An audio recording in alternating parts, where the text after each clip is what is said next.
Hello friends. Now let us take up the fifth concept in our training session 2 of OCAJP Feel Good web series. This is understanding WOOP paradigm. Actually, this is the right time to understand WOOP paradigm because already you learnt about FOP paradigm, function oriented programming paradigm, as well as data structures. Without having the knowledge over the two concepts, FOP and data structures, if you learn about WOOP paradigm, it is not a complete knowledge. It is an abstract knowledge. That's why first, if you didn't focus on them, first learn about WOOP and thereafter data structures, and then only understand WOOP paradigm.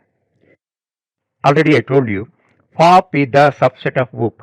That's why first you have to understand FOP before moving to WOOP for learning. Okay, Java is a true object-oriented programming language. In view of Java, everything is an object. It deals with only with objects. Deals only with objects. That point you have to understand. In WOOP, everything in the world, visible or invisible, is an object. For example, a person is an object, a car is an object, a bird is an object, a tree is an object, a mobile phone is an object, a bank account is an object, bank customer is an object, salary statement of an employee is an object. Every noun, simply remember, every noun is an object. Okay, that's good. Now, how results are produced? One object, one object interacts with one or more objects and generate result. For example, I am a teacher, I am an object, you are a student, you are another object. We are interacting with each other to generate a result. By our interaction, what is generated, you are acquiring some knowledge from me.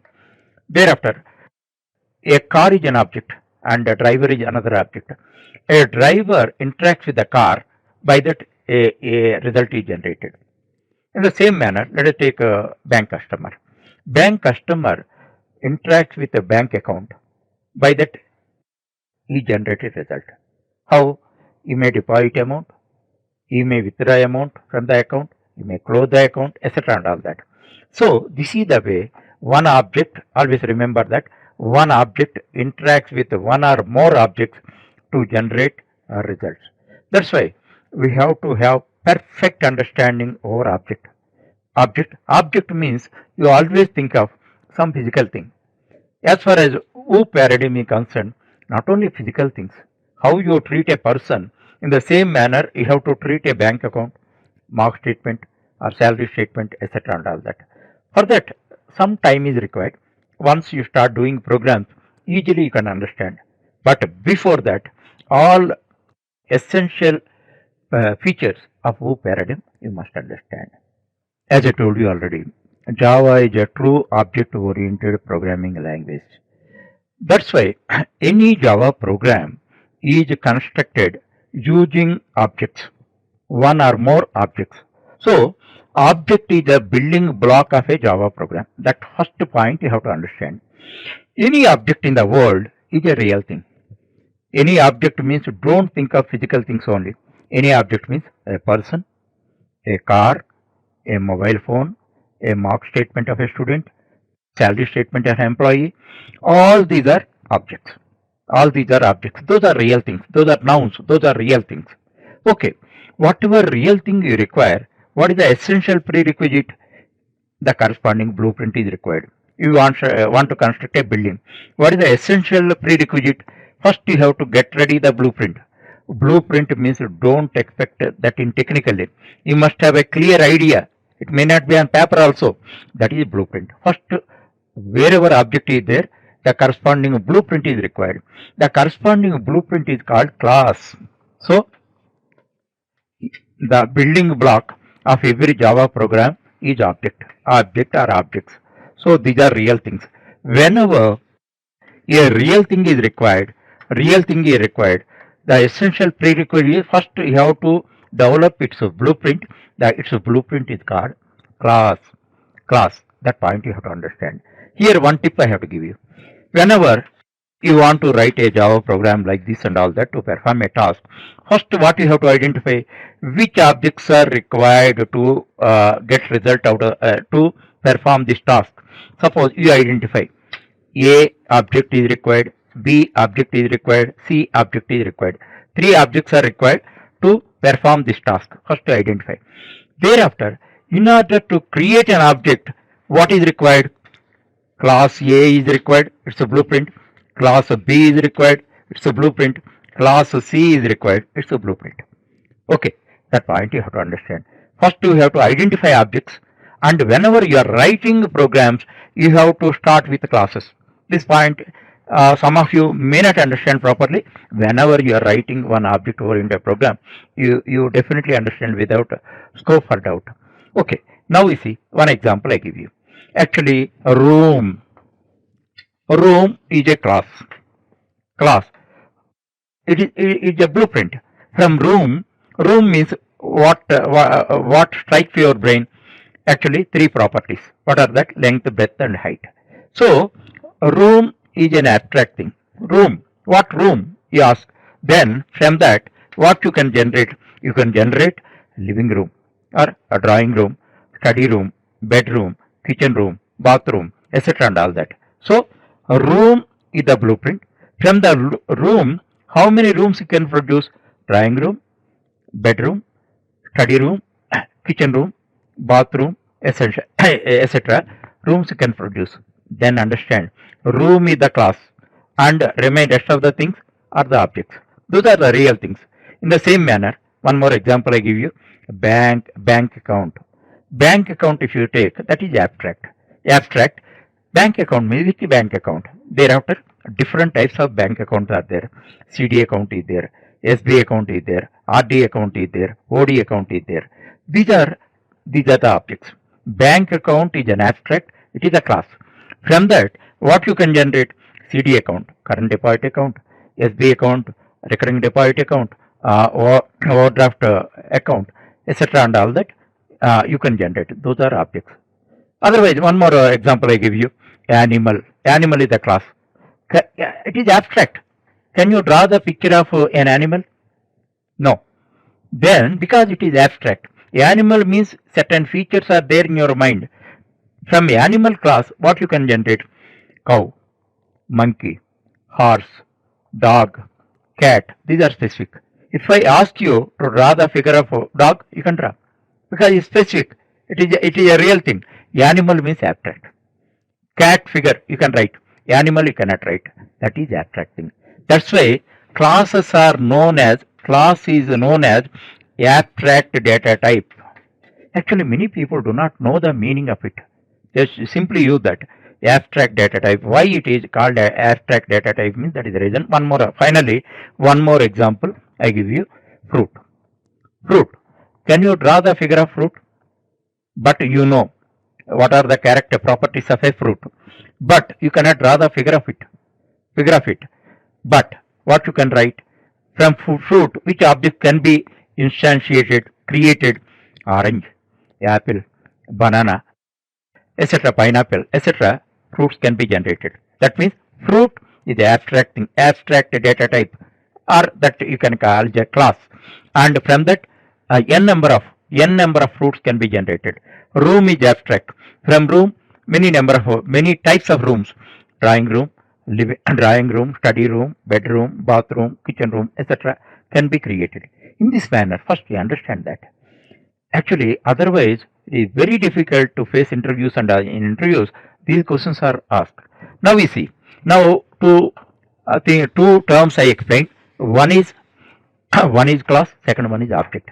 The creating objects from the blueprint, from the class, is called instantiation. Generating or creating objects from the blueprint a process is called instantiation. By that I have explained class, object and instance. That much knowledge you have. Whenever you start doing programs and all that, you thoroughly understand it, you start enjoying it also. Whatever may be the standard of my explanation, definitely most of you have some doubts regarding that. That's why the best example I am going to provide you. The best example, that is class and object. For purpose, suppose you know the check leaf. Check leaf. Now here I have given the check leaf. In the check leaf, half a dozen items are there, data items are there, and if you fill that and sign that, then it is a valid check. Here, what is class, what is object? Check leaf is a class. Check leaf is nothing but blueprint. Suppose I give my check leaf to you. Is there any use for you? There is no use because you cannot put my signature. That's why it is like a just empty paper. It is just a blueprint. If you have simple blueprint, can you have building? You never have building. Blueprint is required. Without having blueprint, you cannot construct. So, check leaf is like a class. It defines everything, but it is a blueprint. Thereafter, there are 6 items in that. What are the 6 items? Date, the issuer name, amount in words, amount in figures, account number, and signature of the issuer. Then 6 items are there. 6 items are filled properly. Then only it becomes an object. Just if you are able to understand this in our, it's a wonderful example. This is my brainchild.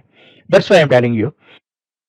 Check leaf is the class, and whenever it is properly filled and signed by the proper authorized person, then it is an object. It is a real thing. It is like currency only. Just if you go to the bank and whatever amount is written there, you can draw that. In that manner, what is the relation between class and object, you can understand. Now, finally, I explain something more about a class. As I told you already, class is one of the data structures. It is user-defined data structure. User-defined data structure, already explained to you. Variable is meant for storing single data, and data structures are meant for storing multiple data items. By that, you should understand class also can store only data items. But the specialty of the class is not only data item, it can store functions also. It can store functions also, functions which act upon the data items. So here 2 examples I have given. By that, without having coding experience of Java, you can understand very easily. Suppose your date of birth is there. Date of birth. Date of birth, actually date of birth is, we treat it as a single item. Date of birth is, age is okay, only single item, your age is 20 years, single item. But these are, date of birth is a complex data item. Now we see 5, 6, 19, 95. Now we see a complex. Actually, if you represent 3 integer data, then it will be represented properly. Understand? So, but we never treat it as plural. We treat it as a singular only. 5, 6, 19, 95. So, that this is called complex data item. These things and all that should be stored in the data structure. In this case, class. We have to create a class and in that to store it. Actually, if you want, you can store functions also in class definition. Just to see that, by simply seeing that, you can understand. Class DOB means date of birth. In that, int date, month, year. Actually, in order to represent date of birth, 3 data items are required, but data items in a complex manner you have to integrate. Then only it is represented. Int date, month and year. Thereafter, set date of birth, print date of birth. Actually, here 3 variables you have created, but they should be filled. For that purpose, set date of birth, set DOB means initializing the 3 items, you create a function.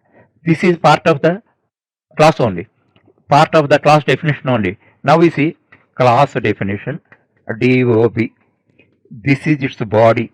In this 3 data items you define, 2 functions you defined. What is the purpose of the 2 functions? Actually, one is initializing data item, second one is printing data item. In that way, you encapsulate. This process is called encapsulation, and that is the class definition. One more example I give you. Let us take a room class.